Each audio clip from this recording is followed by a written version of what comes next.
Olá, meus amigos! Estamos juntos novamente para mais uma leitura comentada do livro Cirurgia Moral pelo Espírito Lancelin. Capítulo 25. Esquece o tédio. A vida é linda nas circunstâncias ensinadas pelo Evangelho de Jesus.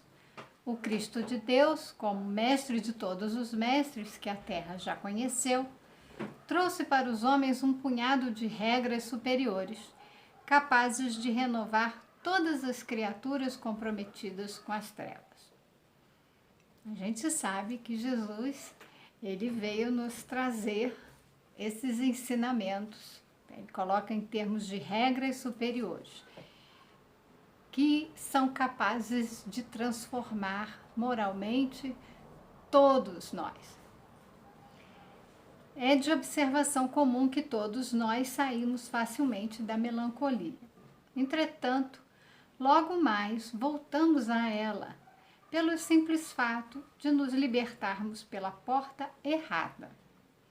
O que nos desperta mais alegria são as coisas inferiores, e essas não permanecem, por nada acrescentarem bases de verdade. Lembrando que nós falamos no capítulo anterior sobre a alegria, é o capítulo Semear a Alegria, aqui ele está trazendo um pouquinho do que discutimos, falando em termos da melancolia, da tristeza. Esse termo melancolia ele não é muito mais empregado, mas vamos ficar com o entendimento de que se fala de uma emoção mais triste. Né? E ele fala o quê? Que nós oscilamos muito. Veja que ora nós estamos alegres, ora nós estamos tristes, e que isso se deve ao fato de, como ele fala, nos libertarmos pela porta errada. Vamos seguir por um caminho das alegrias inferiores que ele coloca. Por que ele chama alegrias inferiores? A gente já viu que alegria é uma emoção. Então, uma alegria, ela é uma emoção, ela não é nem positiva nem negativa, ela não é ruim nem boa. Ela é uma reação do nosso organismo, né? É uma reação que nós sentimos perante alguns acontecimentos. Acontece que ele coloca uma reação diante do que? Acontecimentos inferiores. Então, é essa a relação que ele faz.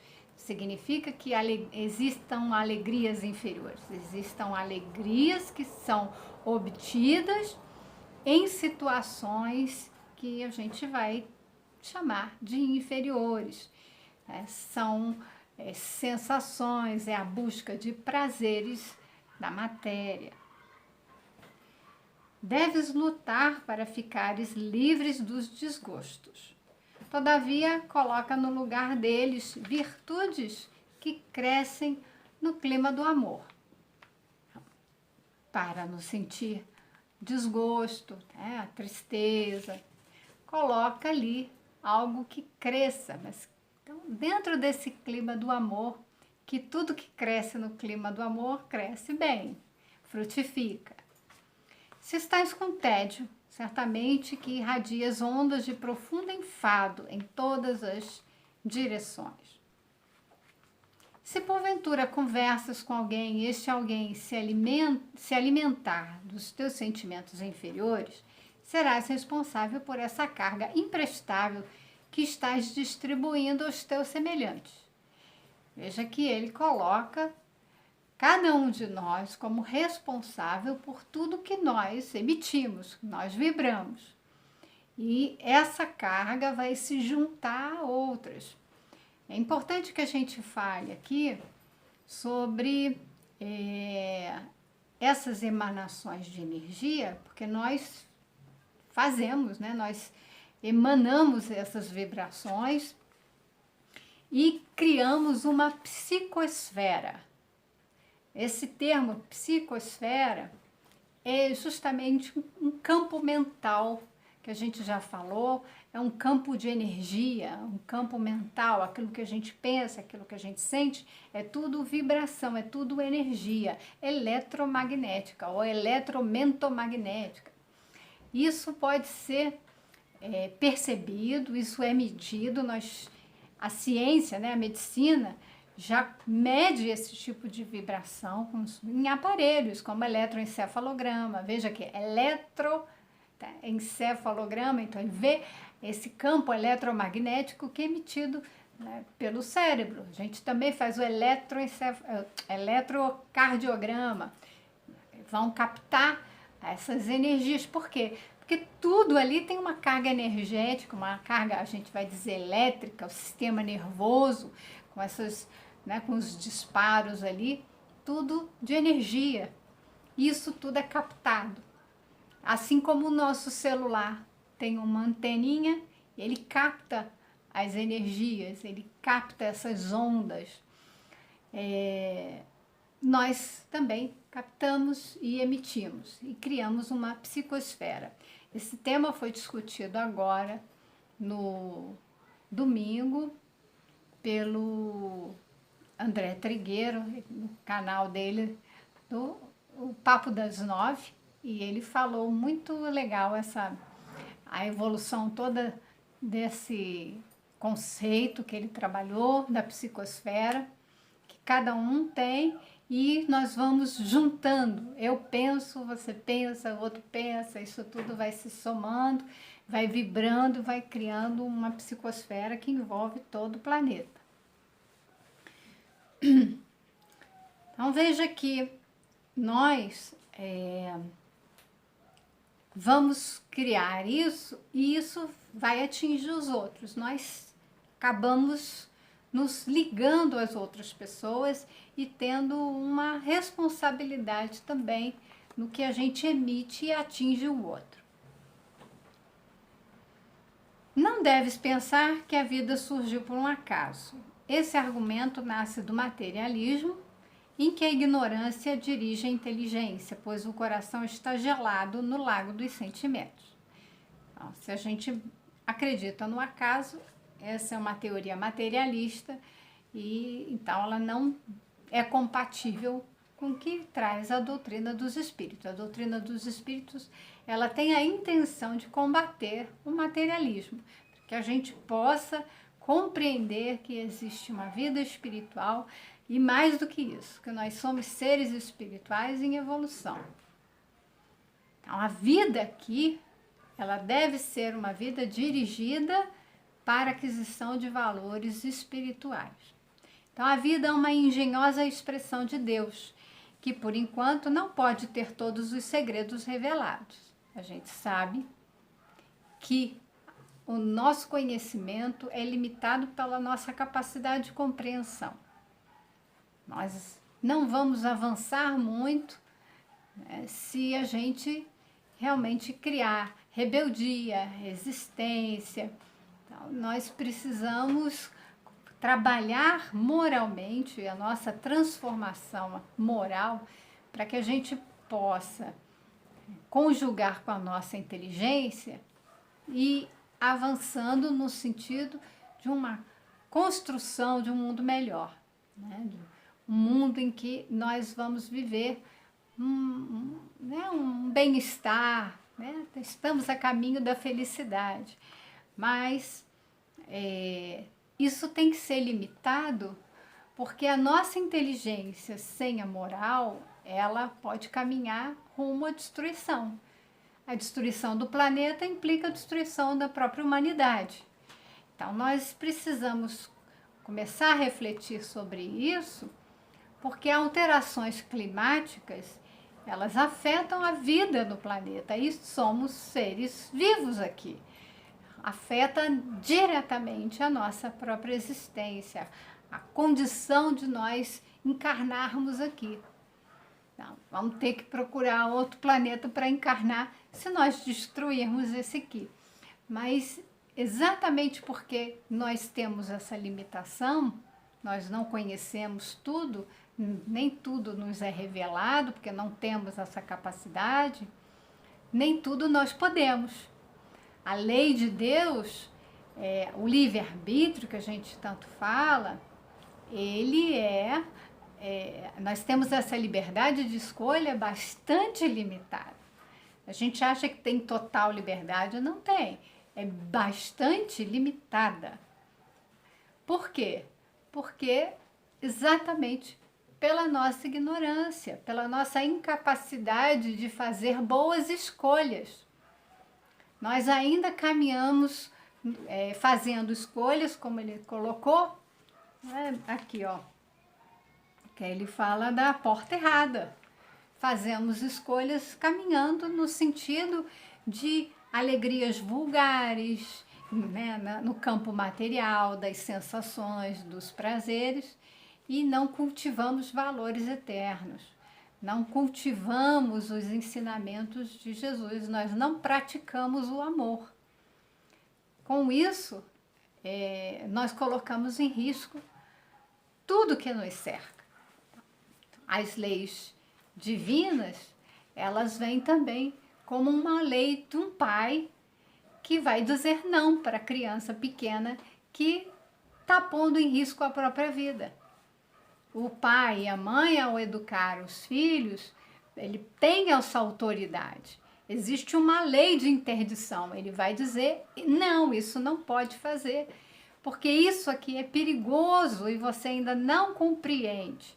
Você vai mexer com algo que vai colocar em risco a sua vida ou a vida dos demais. Então, nós não conhecemos todas as leis e isso nos limita, né, o alcance das nossas atividades, das nossas realizações. E determinadas coisas não podem acontecer. Então, Deus não permite, Ele vai dizer não, Ele vai barrar. Para a nossa própria evolução, para o nosso próprio bem. Então, nós não participamos da criação da vida. Ela pertence a Deus e cresce sem a nossa participação. A vida é Deus se expressando em tudo que existe. A gente vai olhar tudo que existe como expressão divina. Não obstante, o Senhor nos deu uma coparticipação no despertar de nós mesmos, abrindo com isso nosso interesse de trabalhar para o nosso próprio bem e em favor da fraternidade universal. Veja que nós caminhamos para essa possibilidade de co-criarmos com Deus. Outro dia eu fiquei olhando para a janela, os prédios, as casas, ouvindo os ruídos e pensando o quanto que nós conseguimos, através da nossa inteligência, criar as coisas. Nós criamos prédios, né? Criamos carros, né? Automóveis, aviões, tecnologias para poder fazer exames, né? E nós criamos essas coisas. Nós podemos dizer que criamos entre aspas, porque nós pegamos recursos que já existiam na natureza e nós ali construímos um projeto e chegamos a determinados objetos, aparelhos. Esse é um processo do uso da inteligência para se criar algo. Não foi assim, a gente não encontrou um microscópio pronto. Foi feito, né? A luneta, o raio-x, os aparelhos todos na medicina, né? De diagnósticos, de exames. Nós, aqui o celular, quem inventou, quem teve essa ideia de juntar essas peças e cada vez mais ir reduzindo o tamanho, né? Até uma nanotecnologia, algo tão pequeno. Isso tudo é muito interessante da gente poder pensar que nós estamos criando, usando a nossa inteligência para criar. É certo que nós usamos também para criar uma bomba atômica. Então significa que a moral tem que acompanhar. Mas veja que criar os elementos da natureza com coparticipação com Deus, isso só quando estivermos na condição como Jesus, um espírito crístico que, né, participou, ele foi o co-criador do nosso planeta, com uma equipe de outros espíritos também superiores. Então veja que nós estamos passo a passo aprendendo isso, aprendendo que nós podemos fazer essa evolução intelectual e moral para construirmos coisas, objetos, para o benefício de todos. Então, e ele vai fazer a referência para o despertar de nós mesmos. Veja que nós precisamos começar a nos reconhecer, nos conhecer. Esse autoconhecimento é no sentido também de nos identificarmos como deuses, a letrinha minúscula, né? Somos deuses, como Jesus falava, que nós temos essa capacidade de poder criar em nós. Nós podemos criar em nós o nosso estado. Veja que se eu observo os meus pensamentos, se eu percebo as minhas emoções, eu posso criar em mim estados de alegria, estados de tristeza. Eu posso criar em mim, inclusive, a doença no corpo físico. A gente pensa que a doença é física, está lá nos genes, ela é unicamente biológica, isso é uma visão materialista. Nós somos seres espirituais e é o ser espiritual que vai influenciar a matéria. Então, nesse sentido, a gente também vai agir. Eu preciso começar a compreender todos esses mecanismos para que a gente possa ir tendo um certo domínio. Nós somos cheios de segredos e os arcanos vão nos abrindo as consciências com o nosso despertar. No princípio do nosso autodomínio, sentimos uma alegria incrível invadir o coração e um amor universal que a escrita não suporta. É de se notar que os maiores mestres da humanidade nada escreveram, por entenderem a ciência do falar na sua profundidade absoluta. A gente vai ver que os grandes mestres, Jesus não deixou nada por escrito, né? Eles usavam, né, do seu tempo para ensinar, era uma tradição do ensino verbal. Jesus dava o exemplo. E tem outros mestres também, que eles depois tiveram, né, os seus ensinamentos escritos por seus discípulos. Veja que nós estamos aqui falando, refletindo, nós estamos produzindo. Né? Eu também estou aqui lendo e fazendo a reflexão, nada estou escrevendo, estou só produzindo em palavras as reflexões, vendo, né, como elas refletem em mim, o entendimento que eu tenho, e com isso vai despertando a consciência. E disso a gente vai fazendo essa produção, vai criando também isso. À medida que a gente vai se conhecendo, a gente vai criando esse conhecimento, vai tendo autodomínio, como ele coloca. No entanto, as suas falas foram mais fortes que todas as escritas no mundo, porque escreveram em todas as coisas pela força do amor. Então, a palavra teve uma força maior. E ainda mais, deixaram tudo anotado nas consciências dos homens em nome de Deus. Fica, né, quando a vibração é de amor e nos toca profundamente, a lição permanece. E tendo ainda ali os seus discípulos que querem aprender, eles vão retendo essa mensagem e vão reproduzindo. Então é muito interessante para a gente saber que a gente aprendeu alguma coisa, a gente deve ensinar. E isso eu aprendi com meu pai.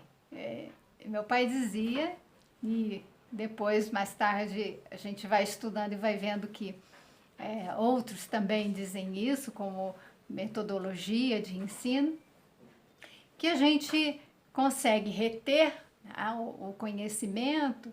Então, a gente assiste um vídeo, a gente ouve uma palestra, né? A gente pode ler um livro. Então, nós temos vários recursos que a gente pode assistir à aula com a professora, que as crianças vão para a escola. Então, como que a gente pode saber que aprendeu, reteve aí o conhecimento? Temos esses grandes mestres que falavam. Os discípulos, eles retinham o conhecimento quando eles eram tocados ali por aquilo que estava sendo falado. Fazia sentido para eles. Quando alguém fala alguma coisa e não faz sentido, a gente não compreende, a gente vai esquecer. Porque não tem como não reter algo que não tem essa importância, não fez sentido. Então, o que a gente começa a reter o conhecimento quando faz sentido na nossa vida? A gente vê o exemplo. A pessoa fala e faz, está demonstrando. Então, eu estou ouvindo e estou vendo ela fazer. Além disso, quando eu entendo a mensagem, entendo a lição, eu passo a fazer também. Não só eu ensino ou sou capaz de ensinar o outro, então um discípulo se torna mestre. Nós temos isso na história, né? Um mestre com seu discípulo virou mestre de outros e assim foi passando o ensinamento, só que o ensinamento recebia ali as próprias nuances, né? Acabava que a gente transmitia também como a gente entendia. E alguns discípulos, como por exemplo Freud e Jung teve uma divergência com Freud, porque entendia um pouquinho diferente. Até um ponto eles caminhavam juntos, mas ali o Jung começou a pensar por si mesmo, ter outros entendimentos e criar uma própria forma de pensar. Então a gente pode dizer uma doutrina. Ele se afastou. Então às vezes acontece isso, mas a gente vai vivenciando, é capaz de explicar aquilo. Eu sei que eu aprendi quando eu consigo fazer, quando eu consigo exemplificar, quando eu consigo ensinar para o outro. Então a gente precisa, com os ensinamentos de Jesus, entender que a gente só aprendeu o que Jesus ensinou quando estivermos vivenciando. E para vivenciar, então a gente tem que entender,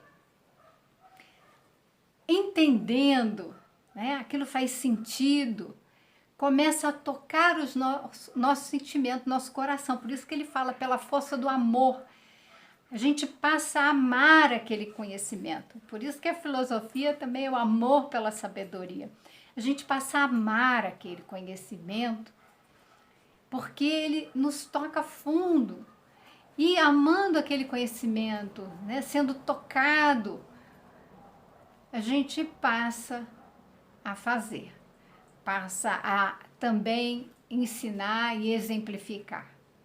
Então, para vivenciar o ensinamento de Jesus, a gente vai ter que compreender e ter que sentir para poder vivenciar. Já ouvimos muitos dizerem ter grande interesse na iniciação espiritual, mas sem saber por onde começar. Na verdade, aquele que quer sempre acha os meios de se despertar para a luz e de se libertar das trevas. Podes começar orando, no sentido profundo da palavra, com recolhimento e humildade, não esquecendo as boas leituras, as meditações e as conversações com pessoas que já sentiram a luz no coração. Então, você quer se renovar? Quer começar esse processo de iniciação, né, espiritual que ele fala aqui? A gente pode começar nos conectando com Deus por meio da oração. A oração, ela não é um monte de palavras, não são preces decoradas. A oração, ela é algo muito simples. É quando a gente entra em contato conosco mesmo e busca encontrar Jesus ou encontrar Deus, né? Entrar em contato. Não precisamos de intermediários. Nós, já Jesus deixou isso para nós, que não há intermediários. Nós podemos nos recolher ao nosso quarto, que é o nosso coração, nosso cantinho íntimo, e ter essa conversa íntima, secreta com Deus. Então, dispensando qualquer templo, qualquer religião. Jesus, ele não fundou religião. Ele nos libertou, inclusive, para que a gente pudesse, através dessa conexão com Deus, nos religar, nos ligar a Deus. Sem rituais, sem dogmas, sem casas de Deus, sem templos materiais. Toda a conexão é espiritual. Quando a gente entende que precisa de um templo, né, de pedra para poder encontrar Deus, é simplesmente uma necessidade de cada um, claro, né? Mas reflete talvez um ensinamento, né? Algo que foi passado durante séculos e séculos pela distorção dos ensinamentos de Jesus. De fato, não, como Jesus falou, Jesus não pregava em templo, ele pregava na rua, ele falava para todos. Não criou rituais, não criou preces, não criou objetos ali, dogmas, nada disso.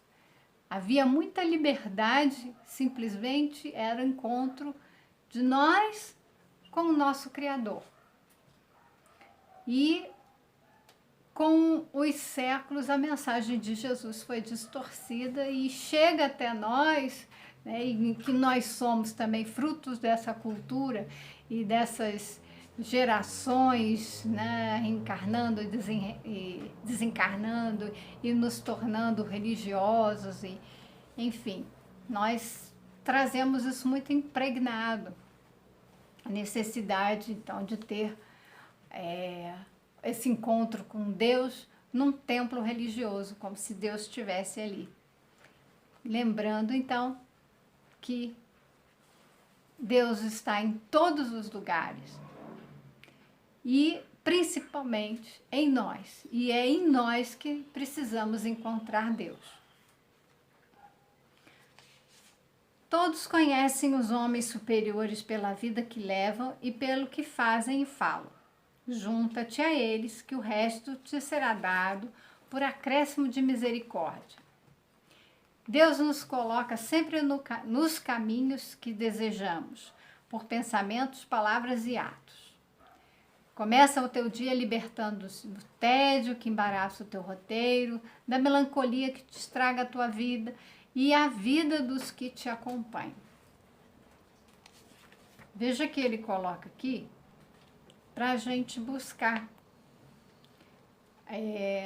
conhecer a vida desses homens superiores, a vida desses mestres e principalmente a vida do nosso mestre Jesus, que é o Espírito mais perfeito que esteve entre nós.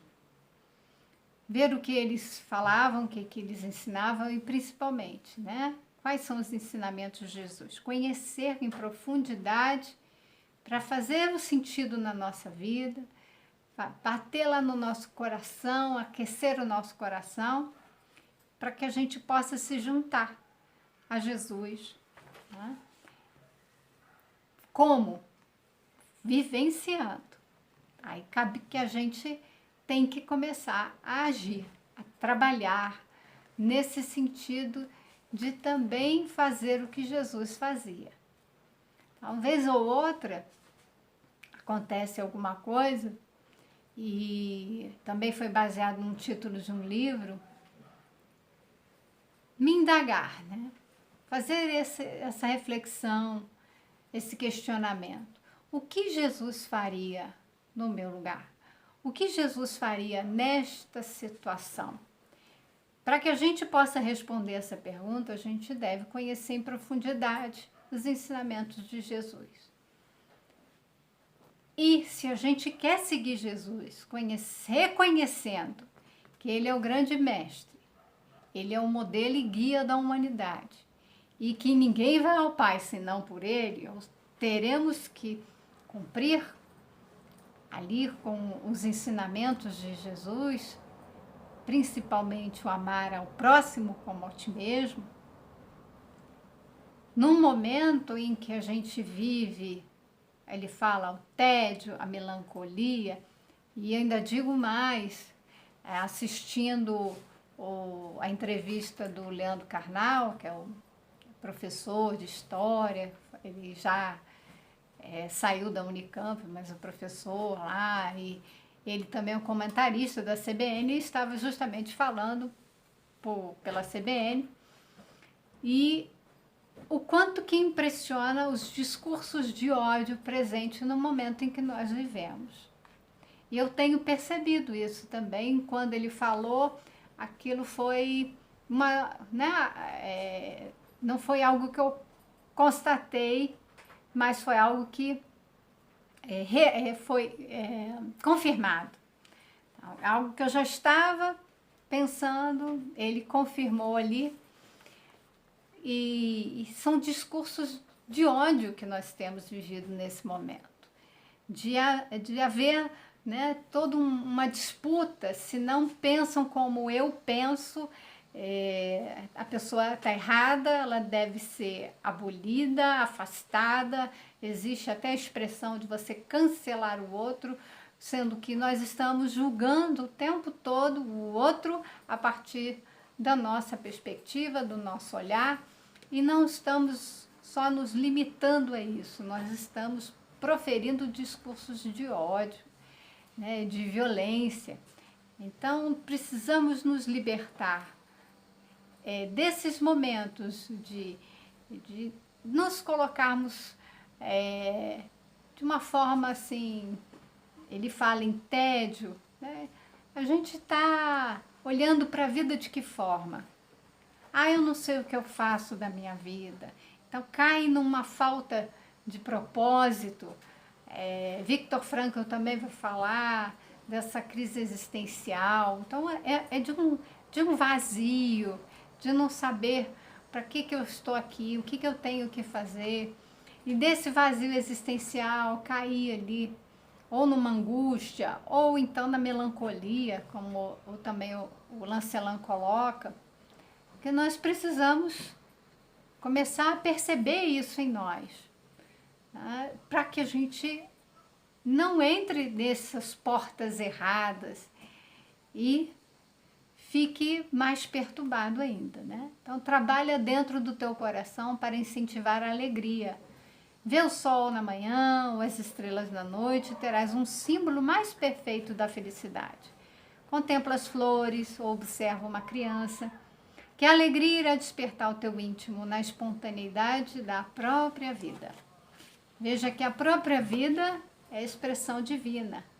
Então, a própria vida traz esses elementos para que a gente se desperte aí, né? Desperte a nossa consciência para o Deus que há em nós, para Deus que está ao nosso redor. Pelo outro, né? A gente vê a representação de Deus tá em mim e está no outro. Então tem que começar a exercitar esse olhar, como Jesus queria nos ensinar, de olhar para o outro como filho de Deus, representante de Deus. Olhar para o meu filho, olhar para o meu companheiro, olhar para os meus pais, olhar para os meus irmãos, olhar para os meus vizinhos, olhar para aqueles que não concordam comigo, têm opiniões diversas e divergências que a gente acaba podendo entrar em conflito, para que isso não ocorra, mas que a gente possa ver ali um representante de Deus, Só que alguns estão num momento de rebeldia, outros estão no momento de despertar de consciência, cada um no seu estágio. A gente deve praticar o respeito, praticar a compaixão e abolir esses discursos de ódio e perceber que a nossa vida tem um propósito, que a gente pode começar ainda hoje buscando essa conexão com Deus, porque se a gente se conecta com essa sabedoria divina, como ele falou, tudo mais virá por acréscimo de misericórdia. Me conectando com a sabedoria divina, eu vou saber o meu propósito de vida. Então, são várias reflexões aqui que a gente pode amadurecer. Deixo aí com vocês e a gente se vê no nosso próximo encontro.